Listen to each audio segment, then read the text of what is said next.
Recently एक news आई कि गुरुग्राम की जो प्रॉपर्टी है उसमें जो लग्जरी हाउसिंग है उसने बॉम्बे को भी बीट कर दिया। लग्जरी हाउसिंग का मतलब है कि कोई भी रेजिडेंशियल प्रॉपर्टी जिसकी वैल्यू 10 करोड़ से ऊपर है उसकी सेल बॉम्बे की सेल से भी बढ़ गई। गुड़गांव के अंदर या गुरुग्राम के अंदर जो प्रॉपर्टी है वो बहुत एक्सपेंसिव हो चुकी है, जहां लैंड रेजिडेंशियल लैंड के प्राइसेस पर स्क्वायर फीट लाखों में है।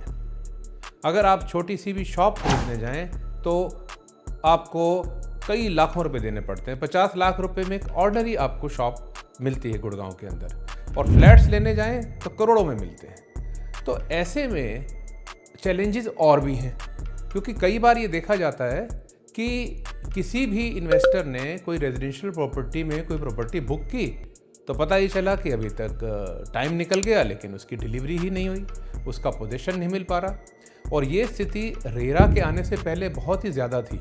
हालांकि अब कुछ परिवर्तन आया है, लेकिन फिर भी ये चैलेंजेस रियल एस्टेट के अंदर रहते हैं। तो ऐसे में जो मिडिल क्लास लोग हैं जिनका टिकट साइज बहुत ही छोटा है, वो क्या करें?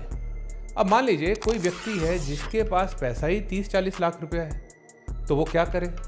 तो ऐसे में देखने में ये आता है कि इस तरह के जो इन्वेस्टर हैं कई बार वो वर्चुअल प्रॉपर्टीज़ के अंदर इन्वेस्ट कर देते हैं। वर्चुअल प्रॉपर्टी का मतलब ये होता है कि कोई भी डेवलपर है, कोई भी ऐसा प्लेटफॉर्म है जो कोई प्रॉपर्टी को डेवलप करता है।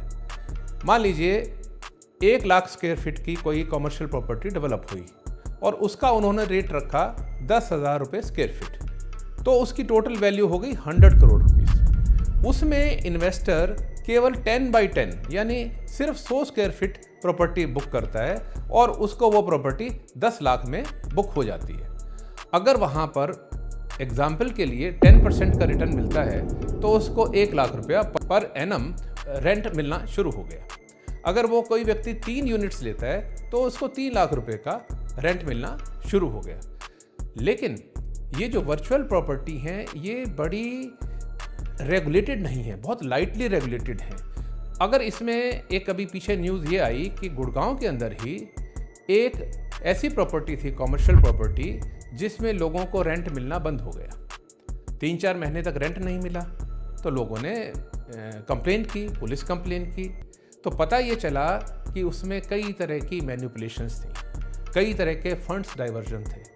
पुलिस केस हुए, प्रॉपर्टी को जब्त किया गया, शॉप्स बंद हो गई और ईडी के केसेस चले। तो ऐसे में बड़ी समस्या हो जाती है जो लो टिकट इन्वेस्टर्स हैं कि वो अपना पैसा कहाँ लगाएं। ऐसे में उनको कोई गारंटी भी नहीं होती। जो इस तरह की प्रॉपर्टी होती हैं वर्चुअल इन्वेस्टमेंट वाली, वर्चुअल प्रॉपर्टी के अंदर जो इन्वेस्टमेंट है उसमें प्रॉमिस किया जाता है कि आपको 9% रिटर्न मिलेगा, 12% रिटर्न मिलेगा, लेकिन कोई गारंटी नहीं होती। तो इसका ऑल्टरनेट, एक बहुत अच्छा ऑल्टरनेट इंडिया के अंदर है, वो है रीट यानी रियल एस्टेट इन्वेस्टमेंट ट्रस्ट, जो बहुत ही हाईली रेगुलेटेड है सेबी के द्वारा। इसके बारे में हम आपको अगली वीडियो में बताएंगे।